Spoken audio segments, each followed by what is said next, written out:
Hello mga lalabs kong kainday. So, ito. First time kong gumawa ng money pulling cake.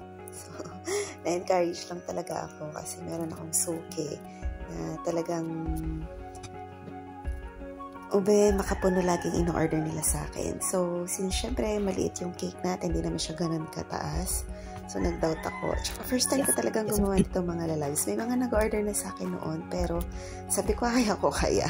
So, ayun, sinubukan ko naman siya at talagang nagpapasalamat ako sa Panginoon kasi sabi ko nga habang ginagawa ko to, Lord, nawa maging successful. At least, pag naging successful ito, pwede kong ma-promote na yung money pulling cake dito sa Fleece. So,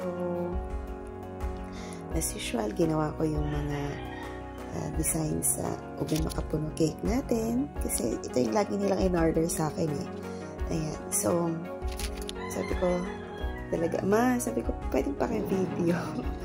Diba? Kasi wala ako sa birthday na yun. Pero andun yung nanay ko. So, ito na nga siya, mga lalabs.